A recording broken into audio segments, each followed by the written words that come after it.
Rise Chansabani Communities officially announced its Ward 6 candidate during a community meeting held at the Katinka Pre-Primary School in Postmasburg the past week.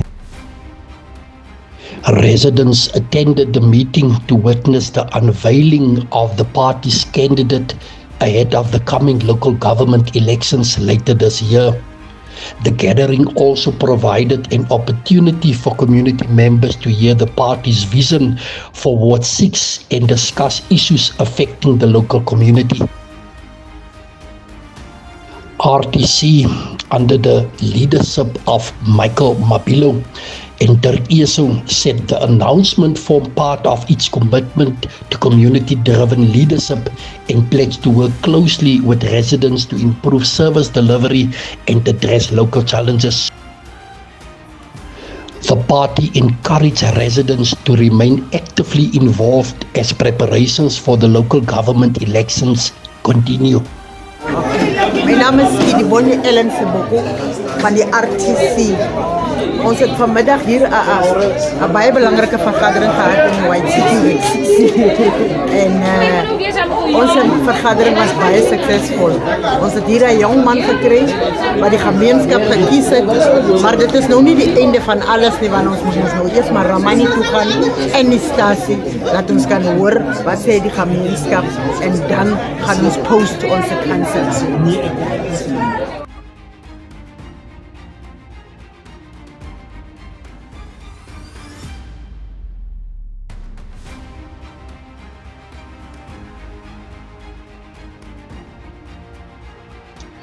Wat begin het as die visie van 2 toegewyde vroue, het ontwikkel tot 'n projek wat 'n blywende verskil in die lewens van kinders en gesinne maak in Danielskuil. Agape Community Upliftment Projects, wat in 2019 gestig is, bied naskoolse ondersteuning, help om skoolverlating en tienerswangerskappe te voorkom en bevorder voedselsekerheid deur groentetuine en bewusmakingsprogramme. Met hul passie en toewyding gee die 2 vroue daagliks nuwe hoop en geleenthede aan die jong mense van Danielskuil. Ons verslaggewer, Gabby van der Merwe, het met die 2 merkwaardige vrouens gaan gesels. Horizon Media is vandag in Danielskuil in Gatelopele plaaslike munisipaliteit, waar 'n groep vrouens bymekaar gekom het om 'n merkwaardige verskil te maak in hierdie gemeenskap. Dit is die visie van hierdie 2 vrouens om 'n verskil te maak in die gemeenskap van Danielskuil. Ons gesels met Sylvia Edwards om te hoor hoe Agape ontstaan het. Goeiedag, ek is Sylvia Edwards van Danielskuil. Ons het in 2019 as vroue en mamas die nood gesien wat in Danielskuil is, in Kuilsville veral, vir 'n naskoolse klasse vir ons kinders, om hulle van die straat af te kry en om te kyk of ons kan akademie verbeter en so ook 'n plek te skep waar die kinders veilig is in die middag, veral wanneer ouers by die werk is en wanneer die kinders in die strate op en af is.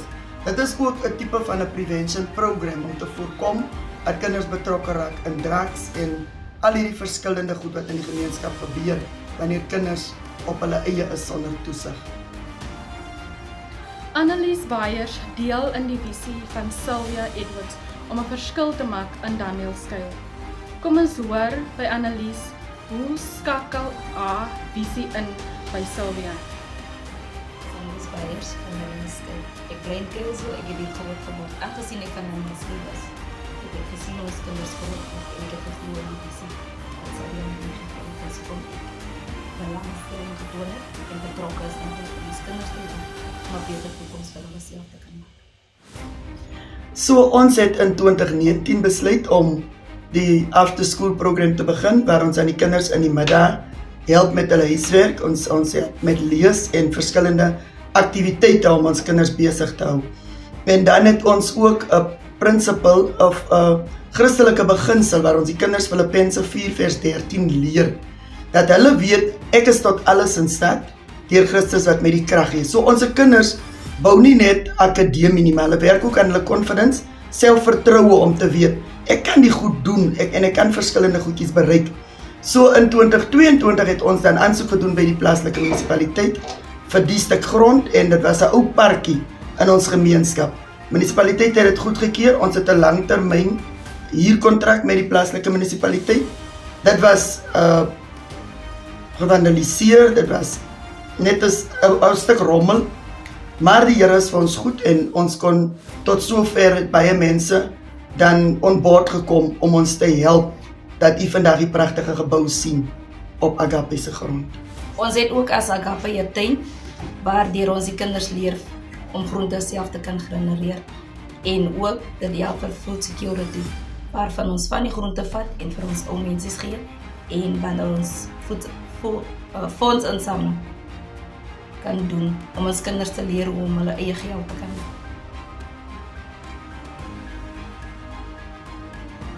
Horizon Media het ook met van die jong vroue wat by Agape betrokke is, gesels om eerstehands te hoor hoe die organisasie hulle lewens verander en hulle inspireer om 'n beter toekoms vir hulself en hul gemeenskap te bou. Hallo, ek is Esmeralda Katlani, 'n fellow youth member van Daniel Skill en ek is ook 'n coach hier by Agape.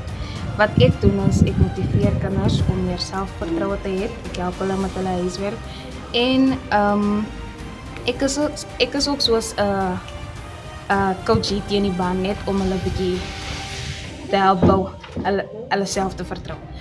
Wat ek ook kom leer by Agape is dat jy moet meer selfvertroue hê, jy moet meer vertrou in die Here en dit het my ook gehelp dat ek kan kos op die tafel sit vir myself, my eie woonplek bekostig en my familie uithelp. Ek is baie dankbaar vir hierdie geleentheid en Hi, my naam is Chantel Leo. Ek is 'n HR volunteer by Agape. Ek help met administrasies en postal design ensovoort. Ek is basies 'n all-rounder by Agape. Ek is dankbaar dat Agape my hierdie kans kon gegee het om hier te kan wees. Vanaf ek begin het by Agape, het ek welkom gevoel. Almal het my laat welkom voel en ek is baie dankbaar vir die geleentheid om hier te kan wees.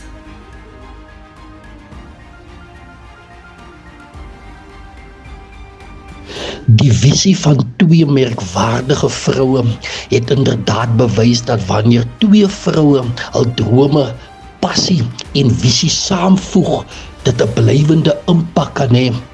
Hulle verander nie net die lewens van die jong vroue deur hoop, ondersteuning en geleenthede te bied nie, maar dra ook daadwerklik by tot die opbou van 'n sterker en meer veerkragtige gemeenskap. Agape Community Upliftment Projects is inderdaad 'n bewys dat ware verandering begin by mense wat bereid is om in ander te belê en dat een visie die krag het om 'n hele gemeenskap ten goeie te verander, soos in Daniel Skill.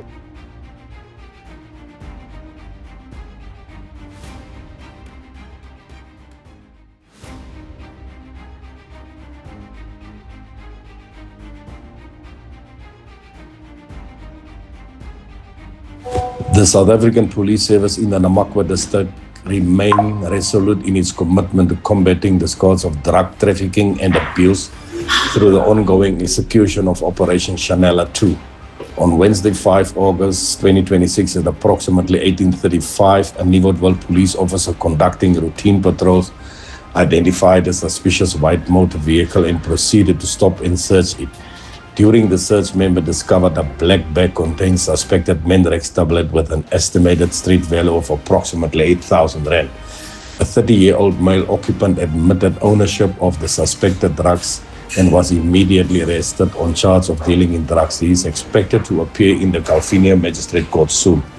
The District Commission of Namakwa, Brigadier Skalk Andrews, commended the member for remaining vigilant and proactive in the fight against drug-related crime. He reaffirmed that Operation Chanela will continue to target drug dealers and criminal networks through intelligence-driven operations aimed at removing illicit drugs from communities. SEPS Namakwa remains steadfast in its mission to create safer communities and warns those involved in the illegal drug trade that law enforcement will relentlessly pursue offenders. There will be no safe haven for individuals who profit from the destruction of lives and communities through the distribution of illicit drugs.